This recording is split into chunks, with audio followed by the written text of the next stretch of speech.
Hi students, how are you today? You are now watching an English learning video for Primary 2 with me, Miss Nikki. This week, we will discuss about Notebook Unit 5 and Supplementary Workbook Unit 5. So what are you waiting for? Please prepare your notebook and supplementary workbook. After this video, you should write down all the vocabulary from Unit 5 from the PDF that has been sent to you on Google Classroom. Now, Miss will read one by one all the vocabularies from Unit 5. So please listen carefully and you can read it from home. Number 1. Rumah makan, restaurant, restaurant. Number 2. Koki, chef, chef. Number 3. Pemain bola, footballer, footballer. Number 4. Bioskop, cinema, cinema. Number 5. Pemadam kebakaran, firefighter, firefighter. Number 6. Memadamkan api, put out fire, put out fire.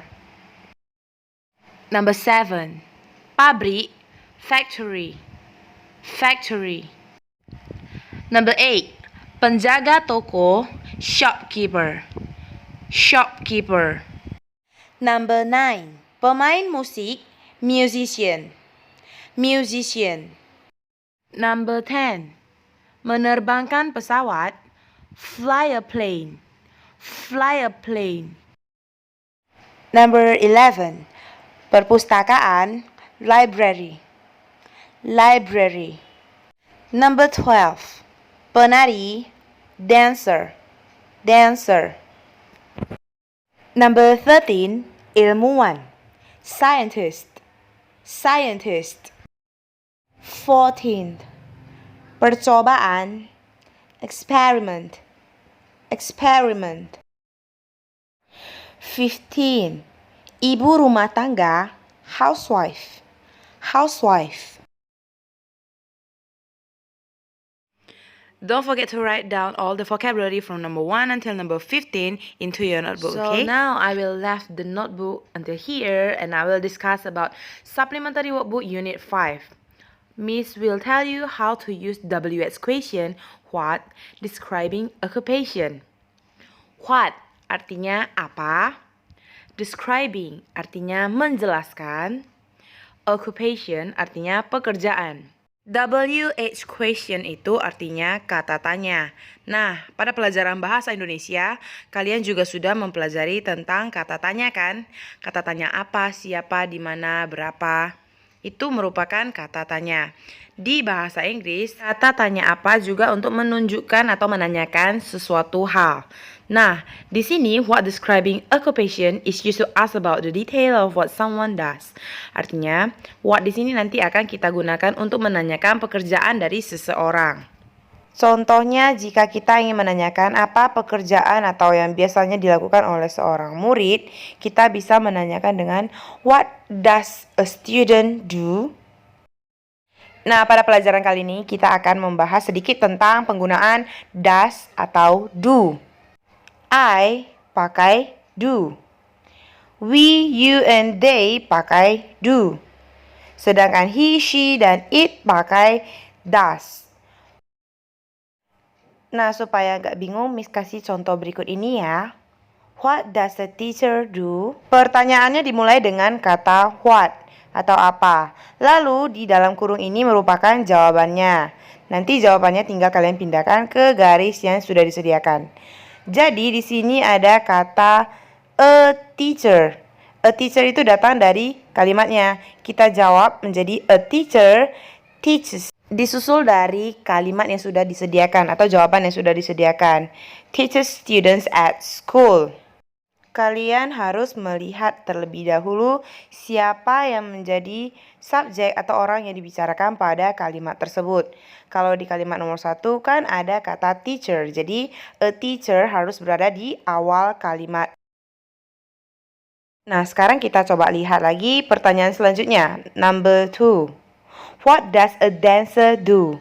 Seperti yang sudah Miss katakan tadi, kalimat yang berada di dalam kurung itu merupakan jawaban yang seharusnya. Jadi kita cari siapa subjeknya, yaitu dancer atau penari. A dancer, masukkan yang di dalam kurung, dances on the stage.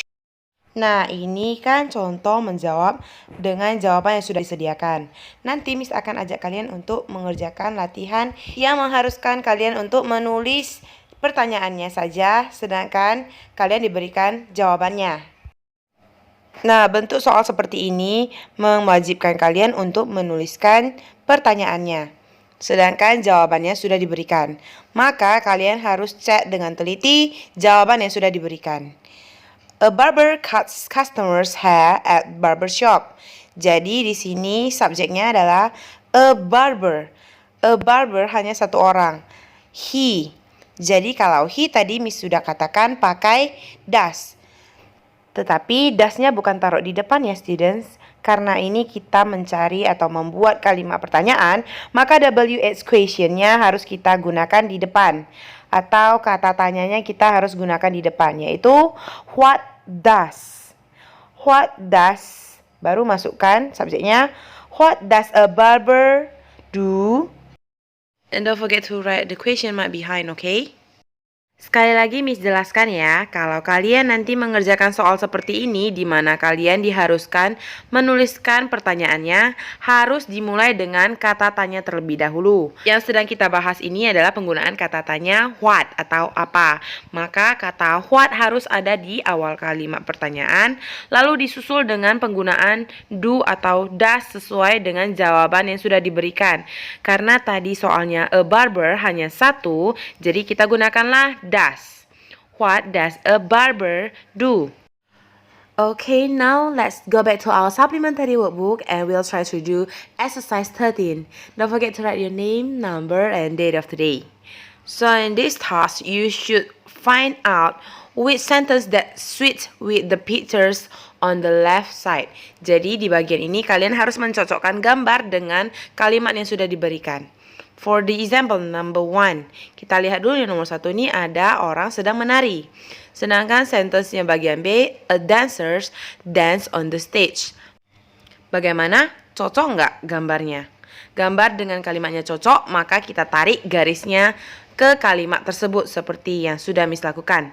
Sisanya untuk nomor 2, 3, 4, dan 5 yang ada di halaman selanjutnya, kalian kerjakan sendiri ya, karena Miss rasa ini sangat mudah bagi kalian. Dan kalau kalian ragu, kalian bisa melihat kunci jawaban yang sudah Miss berikan pada PDF di Google Classroom. Exercise 14.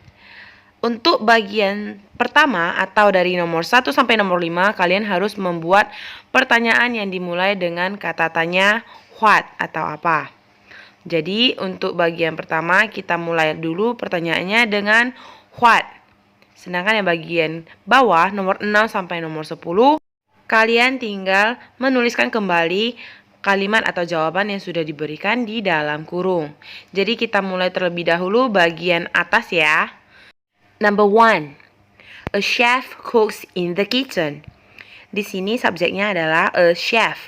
Jadi kita tuliskan terlebih dahulu kata tanyanya yaitu what does.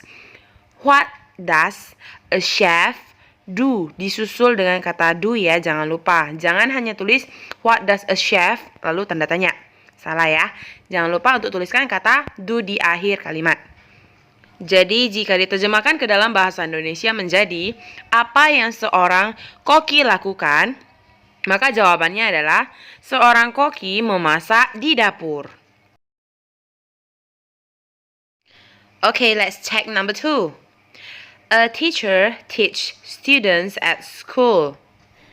Artinya, seorang guru mengajarkan murid-murid di sekolah. Jadi yang harus kita buat pertanyaannya adalah apa yang dikerjakan oleh seorang guru? Bagaimana cara mengerjakannya? Tadi sudah Miss katakan bahwa kita harus menuliskan WH question what di depan pertanyaan, lalu disusul dengan does. Karena yang ditanyakan adalah satu orang guru, bisa he atau she. Jadi maka gunakanlah does disusul dengan subjeknya, yaitu a teacher do. What does a teacher do? Okay, kids. Now it's time for you to do it by yourself. Start from number 3 up to number 5. And don't forget to check the correct answer from the PDF on your Google Classroom. Here we are. Answer the question. Use the phrases on the bracket. Nah, yang ini lebih gampang lagi ya, students. Karena di sini kita hanya tinggal menuliskan jawaban yang sudah diberikan pada kalimat yang ada di dalam kurung. Jadi contohnya untuk nomor 6. What does a pilot do? Di situ sudah ditulis a pilot fly an airplane. Jadi kalian tinggal tuliskan a pilot flies an airplane. Kenapa pada dalam kurung ditulis fly sedangkan Miss tulis dengan flies jawabannya? Simak penjelasan berikut ini ya. Kalau misalnya nanti di dalam kurung kalian menemukan kata-kata kerja seperti eat, walk, atau jump, kalian tinggal tambahkan s di belakang kata kerja tersebut. Eats, walks, jumps. Oke. Kalau kalian menemukan konsonan plus y, kita ganti dengan ies. Contohnya kalian perhatikan dulu kata berikut ini. Fly, depannya ada huruf F, tengahnya ada huruf L, dan akhirannya adalah huruf. Kalau ada yang akhirannya Y, kita lihat dulu di depannya. Di depannya apakah konsonan? Seperti contoh fly ini, L termasuk konsonan. Dan setelah huruf L, ada huruf Y. Maka kita change atau kita ganti menjadi flies plus IES. Y-nya dibuang ya. Contoh lainnya. Nah, sekarang coba kalian perhatikan ada kata cry. Nah, di akhirnya itu terdapat huruf Y, sementara sebelum huruf Y itu ada huruf R. Huruf R di sini disebut juga dengan konsonan, karena diakhiri dengan Y kita ganti menjadi IES. Cries.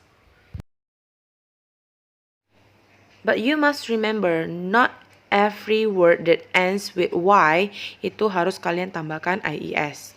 Tidak semua akhiran huruf Y itu kalian tambahkan IES.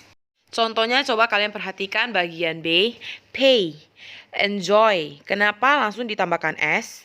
Karena di awal dari huruf Y-nya itu termasuk dengan vowel. Vowel itu terdiri dari A, E, I, O, U. Lalu pada kata pay dan enjoy, di depannya itu merupakan huruf-huruf vowels. Jadi kita hanya perlu menambahkan S di akhir kata tersebut. Pay become pays, and enjoy become enjoys.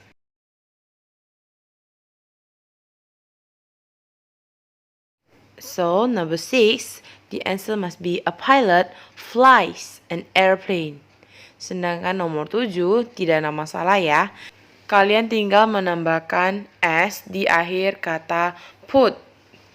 So, for number 8 until number 10, you should do it by yourself, okay? Ya, Miss mau mengingatkan kembali untuk nomor 6 sampai nomor 10 itu seharusnya diakhiri dengan full stop atau tanda titik, bukan tanda tanya. Jadi kalian coret saja ya tanda tanya yang ada di buku cetak kalian dari nomor 6 sampai nomor 10 dan ganti menjadi tanda titik.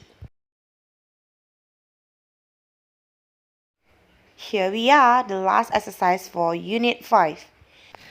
Match the jobs with their descriptions below. Jadi di dalam kotak ini sudah diberikan nama-nama atau jenis pekerjaannya.